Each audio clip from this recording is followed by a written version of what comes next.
సిద్ధార్థ లూత్రా అంటే న్యాయం కనిచూపు మరి కనపడట్లేదు, కత్తికి పని చెప్పాలి అని అంటున్నాడు. ఇప్పుడు వాళ్ళకి టోటల్గా అతను రోజు 1.5 కోటి తీసుకుంటున్నాడు. ఢిల్లీ నుంచి వచ్చాడంట. మరి ఆయన క్రిమినల్ లాయర్ అంట ఆ లూత్రా గారు. ఆయనకు కూడా తెలుసు ఏది ఈ కేసులో చంద్రబాబు నాయుడు పూర్తిగా లోతుగా పీకల్లోతు ఇరుక్కుపోయానని.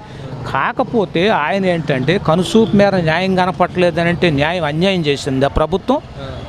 చట్టపరంగా ఈయన అవినీతి చేశాడు కాబట్టి ఆ అవినీతిని పెకలిచ్చేసి జగన్మోహన్ రెడ్డి గారు ఆయనకు కాదు కదంటే పోలీస్ వ్యవస్థ కానీ సిఐడి కానీ అట్లాగే ఈడీఓళ్ళు కూడా వస్తారండి రేపు వచ్చి ఈయన మీద చేస్తారు. ఎందుకంటే ఈయన మామూలు దోపిడీ చేయలా.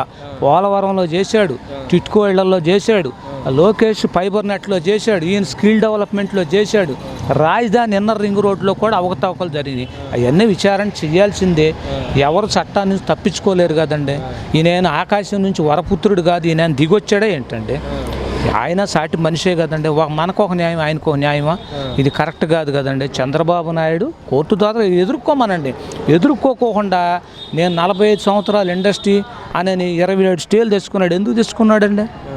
ఈ రోజున ఏ నేరం చేయపని జగన్మోహన్ రెడ్డి గారు మరి న్యాయపరంగా ఆయన వెళ్తున్నాడు కదండి. చంద్రబాబు నాయుడు గారు ఎందుకు వెళ్ళట్లేదు? ఆయనకు భయం.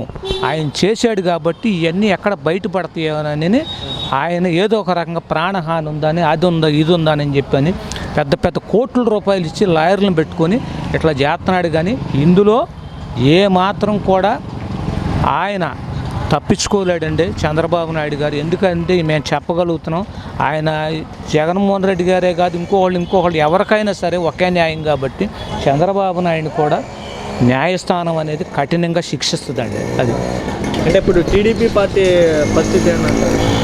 టీడీపీ పార్టీ అంటే వాళ్ళే మదన పడుతున్నారండి. ఇప్పుడు బాలకృష్ణకి అధ్యక్షుడు ఇద్దామా, మరి ఈయన బెయిల్ ఇస్తారో ఈరో అనేది రకరకాలుగా సమాలోచనలు చేసుకుంటున్నారు. ఈ మధ్య గ్లోబల్ ప్రచారం కూడా ఏమని ఆ జూనియర్ ఎన్టీఆర్ని కూడా కలిపి నిన్న హామ్ మాట్లాడుతుంది. పిల్ల సైకో జూనియర్ ఎన్టీఆర్ అంట, పెద్ద సైకో జగన్మోహన్ రెడ్డి అంట. ఆ కొడాలని అని రకరకాలు మాట్లాడుతున్నారు. వాళ్ళు ఏంటిరా అంటే ఏదో ఒక రూపేణ ప్రభుత్వం మీద దుమ్మెత్తిపోయాలి తప్ప చట్టం దాని పని చేసుకుపోతుందా తప్ప ఎవరి మీద కక్ష కట్టి చేయాల్సిన అవసరం లేదండి. ఇప్పుడు 4.5 ఏళ్ల కింద ఉంటే జగన్మోహన్ రెడ్డి గారు రాంగాలని వీళ్ళ మీద ఏదో కేసులు పెట్టేవాడు కదండి. అక్రమ కేసులు పెట్టలా. ఇది న్యాయంగా ఆయన చట్టాన్ని చూసుకోమన్నారు. ఈయన తప్పు చేసాడు కాబట్టి చట్టం దాని పని తను చేసుకుపోతుందండి. అది కక్షపూర్తి చర్య అంటున్నారు. కక్షపూర్తి అనేది ఎక్కడుందండి?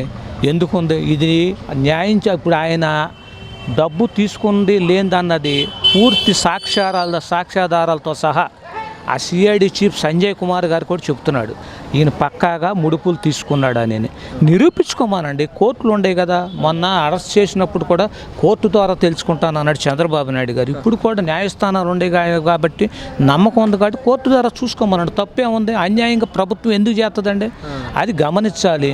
ఆయన నేను సీనియర్ అని చెప్పుకుంటాడు. మరి ఆయన ఒక రకంగా చెప్పాలంటే ఆయన పరిజ్ఞానానికి ఇట్లాంటి మాటలు మాట్లాడుకోకూడదండి చంద్రబాబు నాయుడు గారు.